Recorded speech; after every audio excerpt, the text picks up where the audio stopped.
ആലപ്പുഴയിലേക്കാണ്. ആലപ്പുഴ കായംകുളത്ത് KSRTC ബസ്സിന് നേരെ ആക്രമണം. ബൈക്കിലെത്തിയ യുവാക്കൾ മുൻവശത്തെ ചില്ല് ഹെൽമറ്റ് കൊണ്ട് എറിഞ്ഞ് തകർത്തു. വണ്ടാനത്ത് നിന്ന് കരുനാഗപ്പള്ളിയിലേക്ക് യാത്രക്കാരുമായി പോവുകയായിരുന്നു KSRTC bus.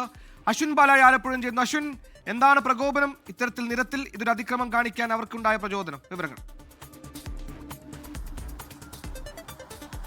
Suhail, Vandanam medical കോളേജിന്റെ ഭാഗത്ത് നിന്ന് 35 യാത്രക്കാരുമായി കരുനാഗപ്പള്ളിയിലേക്ക് പോയതാണ് ഈ ഓർഡിനറി KSRTC ബസ്. അത് കായംകുളത്തിനടുത്തെത്തിയപ്പോഴാണ് ഇത്തരത്തിലൊരു അപ്രതീക്ഷിത സംഭവം ഉണ്ടാകുന്നത്. യാതൊരു പ്രകോപനവും ഉണ്ടായില്ല എന്നുള്ളതാണ് ഈ ഡ്രൈവറും കണ്ടക്ടറും അടക്കം പറയുന്നത്. അതായത് എതിർദിശയിൽ വന്ന ബൈക്കാണ്. ബൈക്കിൽ 2 യുവാക്കളാണ് ഉണ്ടായിരുന്നത്. 2 പേരും ഹെൽമറ്റ് ധരിച്ചിരുന്നു. ഇതിൽ പുറകിലിരുന്ന ആൾ ഹെൽമറ്റ് ഊരി, ഒരു കാരണവുമില്ലാതെ പെട്ടെന്ന് പുറകിൽ നിന്ന് ഹെൽമറ്റ് ഊരി വാഹനത്തിന് മുന്നിൽ വന്ന മുൻവശത്തെ ചില്ലിന് എറിയുകയായിരുന്നു. ചില്ല് പൂർണ്ണമായും തകർന്നു.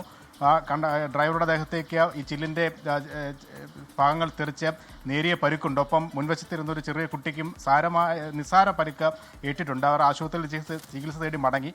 നിലവിൽ എന്തായാലും ഹരിപ്പാട് ഡിപ്പോയിലെ വാഹനമാണ് കായംകുളത്ത് ഡിപ്പോയിൽ എത്തിച്ച് കായംകുളം പോലീസിൽ പരാതി നൽകിയിട്ടുണ്ട്. യുവാക്കളെ തിരിച്ചറിയാനായിട്ടില്ല.